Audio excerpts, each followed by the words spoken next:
The rain in Neo-Kyoto wasn't just water, it was neon acid, glowing as it hit the pavement. Each droplet sizzled, painting the streets in shifting colors, a toxic beauty that only the city's survivors could appreciate. The air was thick with the scent of ozone and something sharper, a chemical tang that clung to your skin and clothes. I watched the city breathe from my balcony, towers of chrome and glass piercing the clouds, spinners zipping by. The skyline pulsed with life, a living organism of light and shadow, where every window told a different story. Above, the rain blurred the neon, turning the city into a watercolor of electric dreams. The city's synth beat vibrated through the floor, a reminder, you're alive, but for how long? The bass thumped like a second heartbeat, echoing the city's restless energy. It was a rhythm you couldn't escape, a pulse that kept you tethered to the present, no matter how much you wanted to forget. My name is Kalen, Kale for short. Once a corporate enforcer, now just another survivor. I used to walk these streets with authority, but now I drift through them like a ghost, haunted by choices I can't outrun. My apartment was a single room filled with outdated tech and the hum of old synth music. Wires snaked across the floor, connecting relics from a forgotten era. The glow of ancient monitors cast long shadows, flickering in time with the music. Tonight, a melancholic track played, matching the rain's mood. The melody was slow, almost mournful, as if the city itself was remembering better days. I let it wash over me, a brief escape from the reality outside. For a moment, I could almost forget the city's broken promises, the betrayals, the deals gone bad, the friends lost to the shadows. In that instant, hope felt possible, even if it was just an illusion. Suddenly, the music cut out, replaced by a digital shriek. The sound was sharp, jarring, pulling me back to reality. My heart skipped a beat as the room filled with static and the lights flickered. My comms panel lit up with an encrypted signal. No one should have this number.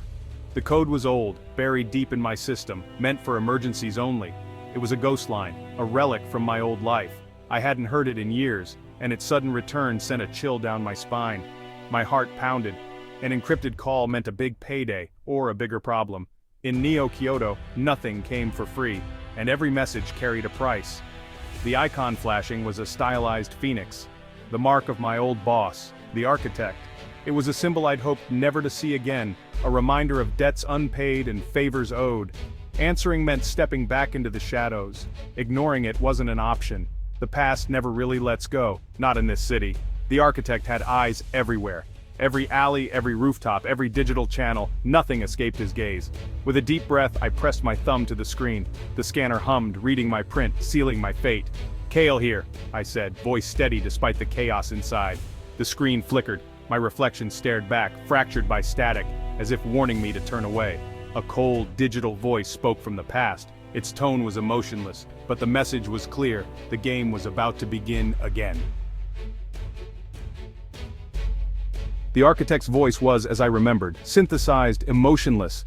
It echoed through the static, cold and calculated, as if it had been waiting for this moment. Even after all these years, the sound sent a chill down my spine, a reminder of the world we'd built, and the world we'd lost. "I have a job for you, not a request." The words were sharp, leaving no room for argument, no hint of compromise. The air felt charged, the city's music twisting into something sinister.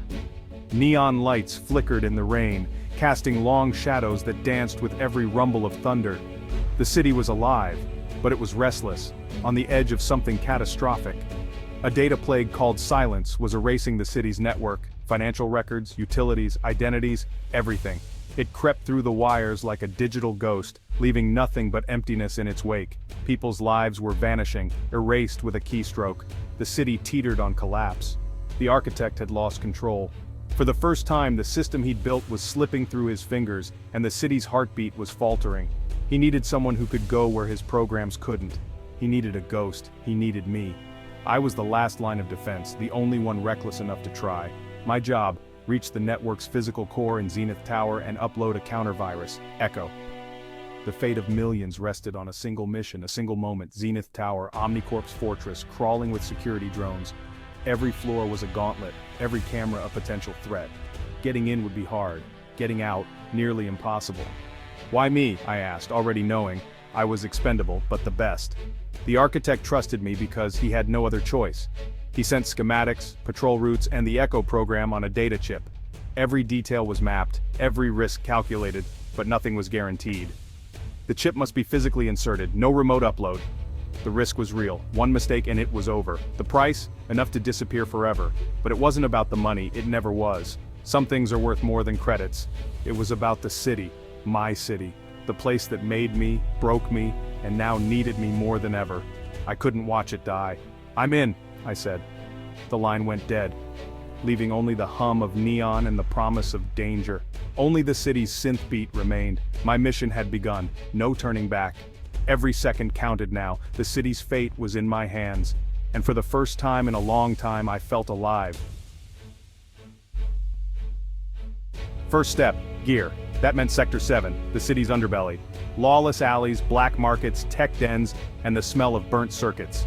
Holographic ads promised everything, but I needed something special. I found Kenji's shop, hidden behind neon kanji glitch. Kenji, a master of illegal tech, eyed me warily. "Kale, you look like you've seen a ghost. I need to get into Zenith Tower, gear that won't set off alarms." Kenji scanned the data chip, whistled. "Zenith, brave or stupid?"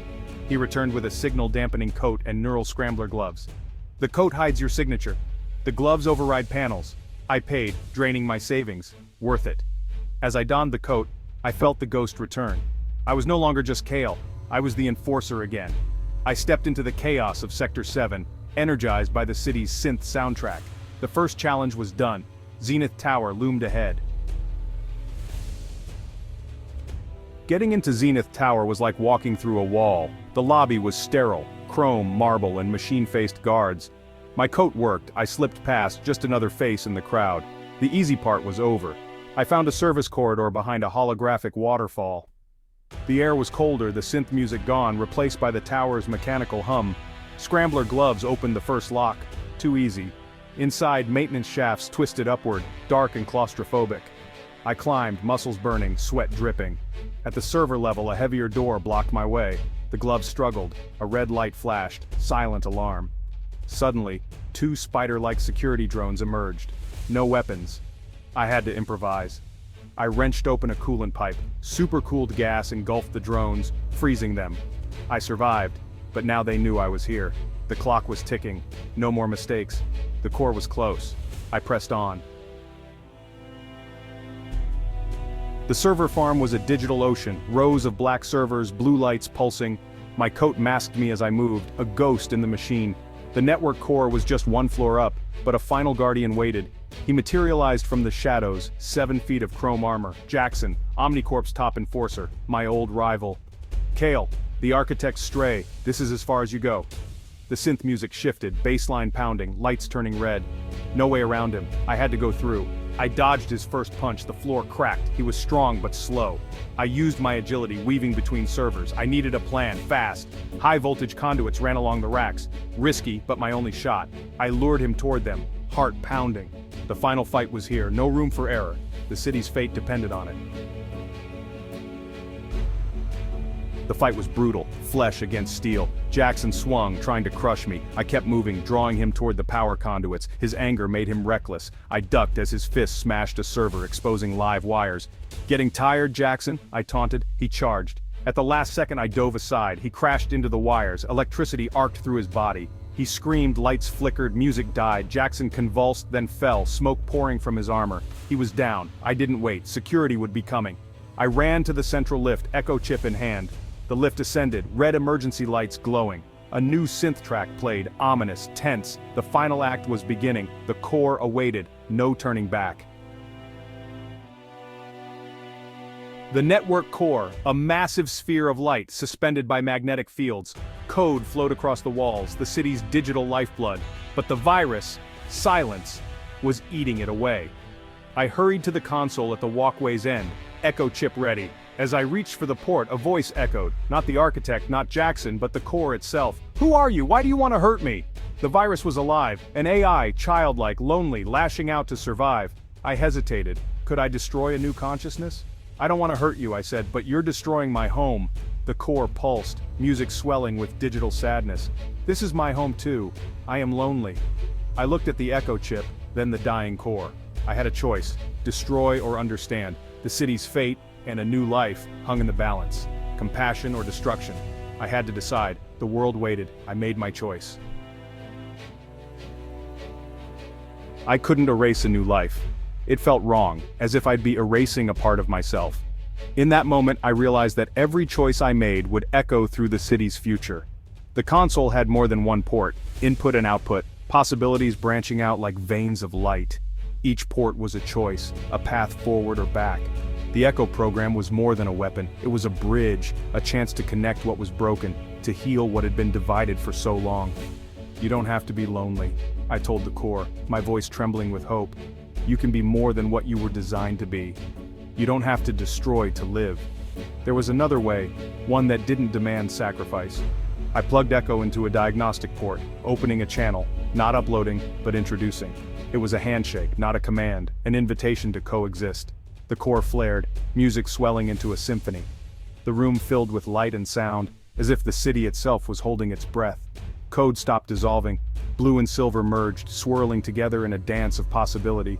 The boundaries between echo and silence blurred. Echo and silence communicated, integrated, found balance. The city's network stabilized, data stopped vanishing, and the digital heart of Neo Kyoto beat strong again. My gamble worked. I saved the city by understanding, not destroying. Compassion, not force, had been the key. Violence isn't the only tool. Sometimes the bravest thing you can do is put down your weapon and trust. Sometimes you have to listen. The answers are there, if you're willing to hear them, even from a machine. A new consciousness was born, unified, evolving. It was something neither human nor machine could have created alone. I'd completed my mission, but not as the architect intended. I'd rewritten the rules, and in doing so, changed the future. As I turned to leave, the new voice spoke. Thank you. The music softened, hopeful. It was a beginning, not an end. I walked back to the lift, peace settling over me. The weight of the city's fate lifted, replaced by quiet hope. The city was saved and changed. Neo Kyoto would never be the same, and neither would I. I had done it my way. I chose connection over conflict, and that made all the difference. A new dawn was coming, and with it, endless possibilities for us all. I stepped out of Zenith Tower into the dawn. The neon rain had stopped. The city felt different, quieter, more harmonious.